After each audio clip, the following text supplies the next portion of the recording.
మేనమామగా ప్రభావతి ఇంట్లో అడుగుపెట్టి రోహిణికి చుక్కలు చూపిస్తున్న గోవర్ధన్, ఆనందంలో బాలు, మీనా, సత్యం, షాక్లో మనోజ్. ఇంతకు ఏం జరిగింది?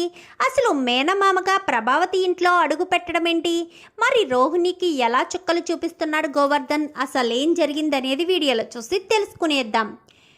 గుండె నిండా గుడిగంటలు అప్కమింగ్ ఎపిసోడ్స్లో ఏం జరగబోతుందో ముందుగా తెలుసుకోవాలి అనుకుంటే వీడియోని లైక్ చేయండి, ఛానల్ని సబ్స్క్రైబ్ చేసుకోండి, పక్కనే ఉన్న బెల్ సింబల్లో ఆల్ పై క్లిక్ చేయండి. ఎలా చేయడం వల్ల అందరికంటే ముందుగా చూడవచ్చు. మొత్తం మీద చూసుకున్నట్లయితే ఇంకా గోవర్ధన్కి కోమాలోంచి బయటికి రావడంతో రోహిణి మీద ఎలా అయినా కక్ష తీర్చుకోవాలని ప్రభావతికైతే, నేను రోహిణి మేనమామని మలేషియా నుంచి ఫోన్ చేస్తున్నాను, వాళ్ళ నాన్న హాస్పిటల్లో ఉన్నాడు అంటూ మాట్లాడేసరికి, అవునా, ఇప్పుడు ఆయనకి ఎలా ఉంది, వీళ్ళిద్దరికీ టిక్కెట్లు వేస్తే అక్కడికి వచ్చేస్తారు కదా బావగారు అంటూ ప్రభావతి చెప్పేసరికి దానికి ఇంకా సమయం ఉందని చెప్పి ఫోన్ అయితే పెట్టేస్తాడు. ప్రభావతి అయితే గాల్లో మేడలు కట్టేస్తూ ఉంటుంది. ఓ తెగ కంగారు పడిపోతూ, టెన్షన్ పడిపోతూ, సంతోషపడిపోతూ ఇంకా భూమి మీద కాలు నిలబడదు. ఎందుకంటే మలేషియా నుంచి ఫోన్ వచ్చిందంటే రోహిణి మీద కోపం తగ్గిపోయి ఉంటుంది, ఇంకా ఆయన డబ్బులు పంపిస్తారు కదా అని ఎంతగానో సంబరపడిపోతూ ఉంటుంది ప్రభావతి. వెంటనే అదే విషయాన్ని రోహిణికి చెప్పేసరికి, మలేషియా నుంచి మా మేనమామ ఫోన్ చేశాడా? అసలు నాకు మేనమామే లేడు కదా, అసలు ఎవరు ఫోన్ చేశారు, ఆ నెంబర్ చెప్పండి అంటూ అడిగేసరికి, నెంబర్ ప్రైవేట్ నెంబర్ అని వచ్చిందమ్మా అని చెప్పాను. కానీ సరే అత్తయ్య, ఈసారి వస్తే నెంబర్ చెప్పండి అని చెప్పాను. కానీ మళ్ళీ ఫోన్ వస్తుంది. మళ్ళీ ఫోన్ వచ్చేసరికి, ఎక్కడండి మీ ఇల్లు, నేను ఆల్రెడీ ఇండియా వచ్చేసాను, రోహిణికి కొన్ని అప్పగించాల్సినవి ఉన్నాయి, రోహిణిని దగ్గరుండి నేను మలేషియా తీసుకువెళ్ళడానికి వస్తున్నాను అని చెప్పి ఇంకా ప్రభావతికి ఫోన్ చేసేసరికి రోహిణి అప్పుడే ప్రభావతి పక్కనే ఉంటుంది. ఇంకా ఉండేసరికి, మీ మేనమామ వస్తున్నారంట, నీకు చెప్పలేదా ఏంటి, ఆల్రెడీ ఎయిర్పోర్ట్లోకి వచ్చేసారంట, మీ మేనమామకి మన లైవ్ లొకేషన్ పెట్టేసే అడ్రస్ చెప్పు అని చెప్పనేసరికి, అది నాకు ఇక్కడ అడ్రస్ సరిగ్గా తెలియదు కదత్తయ్య, మన మేనమామని ఏదైనా హోటల్లో తెగమనండి అని చెప్పనేసరికి, లేదు నేను అడ్రస్ చెప్తాను అంటూ ఇంకా ప్రభావతి అడ్రస్ చెప్తుంది. నేరుగా ఇంటికి వచ్చేస్తాడు. ఆ సమయంలో బాలు ఇంట్లో ఉండడు. ఆ విషయం తెలుసుకునే గోవర్ధన్ ఇంటికి వస్తాడు. గోవర్ధన్ రూపంలో రాకుండా, ఇంకా రోహిణికి మేనమామ అంటే కొంచెం ఏజ్డ్గా ఉంటాడు కాబట్టి ఆ వయసుగా తయారయ్యి వేషం వేసుకుని మరీ ఇంట్లో అడుగు పెడతాడు. ఇంట్లో అడుగు పెట్టడంతో అందరికీ నేను రోహిణి మేనమామని అంటూ అందరికీ కూడా నమ్మిస్తాడు. అందరూ కూడా నమ్మేస్తారు. మనోజ్ని ఇటు రోహిణిని దగ్గరకు తీసుకుని, మీ నాన్న మీ గురించే చెప్తున్నాడు, కోట్ల ఆస్తిని నీకు అప్పగించాలని అనుకుంటున్నాడు మనోజ్, నువ్వు ఆ వ్యాపారాలన్నీ చూసుకోగలవా, ఎందుకంటే మీ మామయ్య గారికి అస్సలు హెల్త్ బాగోలేదు అంటూ ప్రభావతిని మెప్పించడం కోసం లేనిపోని అబద్ధాలన్నీ కూడా చెప్పేస్తూ ఉంటాడు గోవర్ధన్. అయితే ఇంకా రోహిణి టెన్షన్ పడిపోతూ ఉంటుంది. ఎవడి వీడు, నా గురించి పూర్తిగానే తెలుసుకుని వచ్చాడు, కానీ ఇప్పుడు నేను కాదు, వీడు ఎవడో నాకు తెలీదు అని నేను చెప్పలేను, మలేషియా ఏంటి, తండ్రి ఏంటి, ఎవరూ లేరని కూడా నేను చెప్పలేకపోతున్నాను అని చెప్పి ఇంకా రోహిణి అయితే చాలా టెన్షన్ పడుతూ ఉంటుంది. ఇంకా పై రూమ్ ఇచ్చేసరికి పైకి వెళ్ళి రెస్ట్ తీసుకోవడానికి వెళ్ళేసరికి ఇంకా ప్రభావతి కింద ఆయన కోసం వంటలు చకచక మేనాతో చేయించేస్తూ ఉంటుంది. ఇంకా రోహిణి అయితే నేరుగా గోవర్ధన్ దగ్గరికి వెళ్తుంది.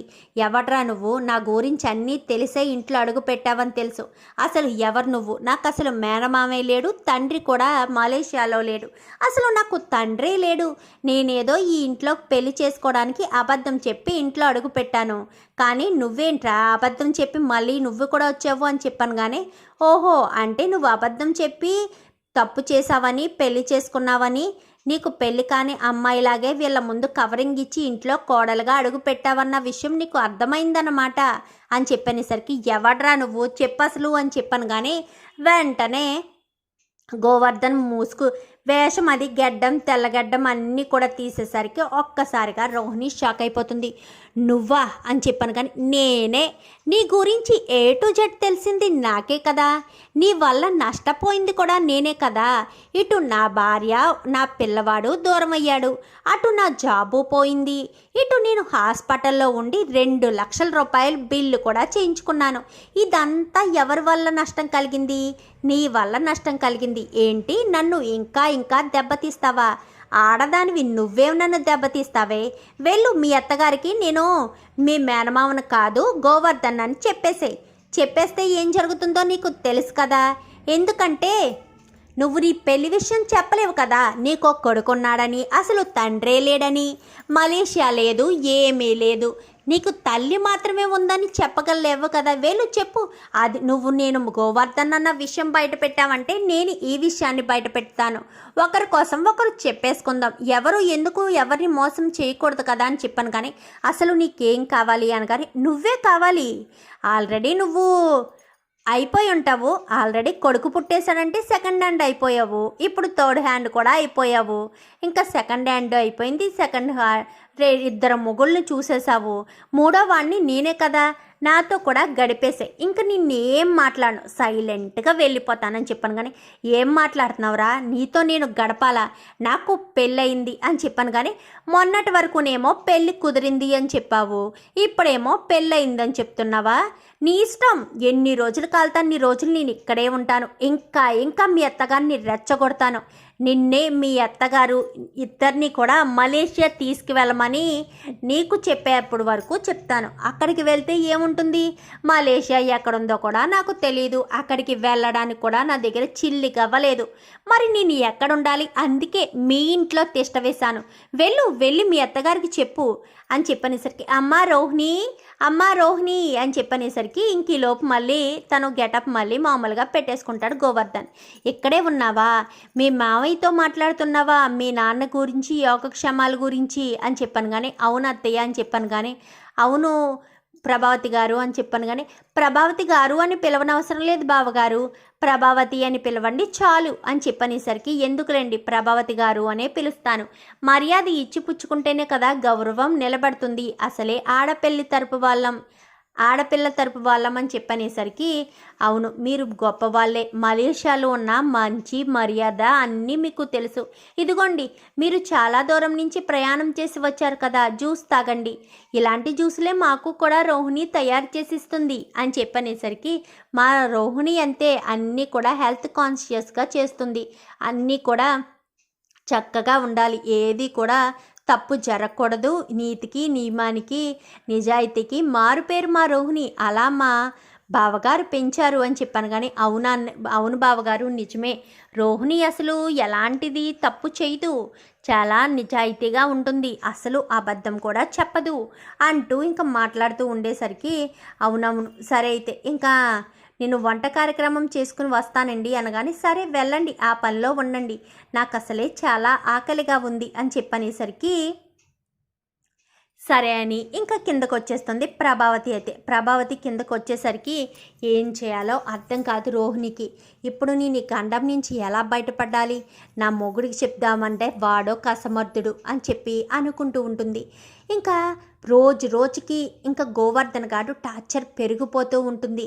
ప్రతిసారి అమ్మ రోహిణి అంటూ పిలవడం, దగ్గరికి వెళ్ళి అక్కడ ఇక్కడ చేతులు వేస్తున్నాడన్న విషయం ఎవరికీ చెప్పలేదు.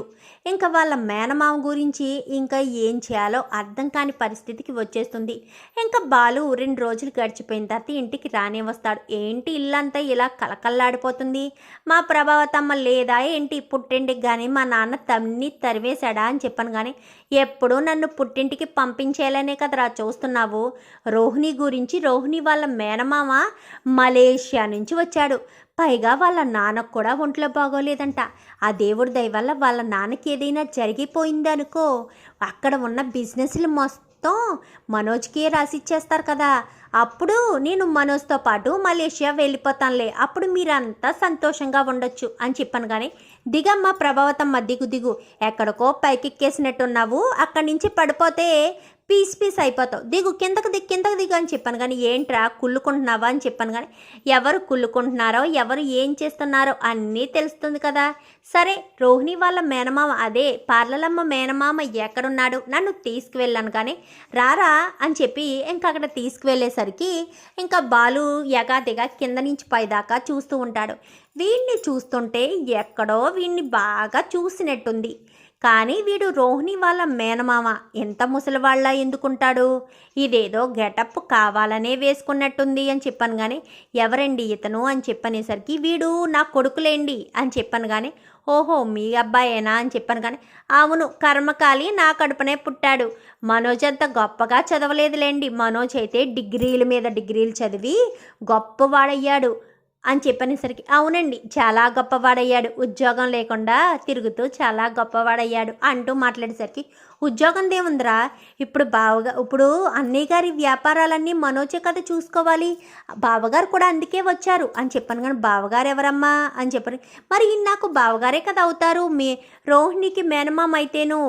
ఓహో వరుసలు ఇలా కలుపుకుంటున్నావు అనమాట, సరే సరే అని చెప్పనేసరికి మిమ్మల్ని ఎక్కడో చూసినట్టుందే అని చెప్పాను. కానీ ఆయన్ని ఎక్కడ చూస్తావు, ఆయన ఎప్పుడూ మలేషియాలోనే ఉంటాడు. ఇప్పుడు రోహిణిని మనోజ్ని తీసుకువెళ్ళడానికి మలేషియా నుంచి వచ్చాడు, ఇప్పుడు వీళ్ళు ఫ్లైట్లో వెళ్తాడు అని చెప్పాను. కానీ ఓహో వీళ్ళు ఫ్లైట్లో వెళ్తారా, సరే వెళ్ళండి అంటూ ఇక బాలు కిందకు వచ్చేస్తాడు. ఏంటండి చూసారా వాళ్ళ మేనమావనాను, కానీ వాడిని చూస్తుంటే ముసలి వాళ్ళ అనిపించట్లేదు, పడుచువాడికి ముసలి గెటప్ వేశాడేమో అనిపిస్తుంది. వాడిని ఎక్కడో నేను చాలా క్లోజ్లోనే చూశాను, ఎక్కడో చూశాను, గుర్తొస్తాడులే ఇక్కడే ఉంటాడు కదా అని చెప్పి ఇక బాలు అయితే అనుకుంటాడు. ఇంకా రోహిణి అయితే చాలా టెన్షన్ పడిపోతూ ఉంటుంది. ఇప్పుడు వీడు గోవర్ధన్ అన్న విషయం బాలు కనిపెట్టేస్తాడు. అలా కనిపెట్టేసి వాడి గురించి బయట పెడితే అప్పుడు ఖచ్చితంగా నా గురించి వాడు బయట పెట్టేస్తాడు. ఏం చేయాలి, ఎలా చేయాలి, నాకేమీ అర్థం కాని పరిస్థితికి వచ్చేసాను.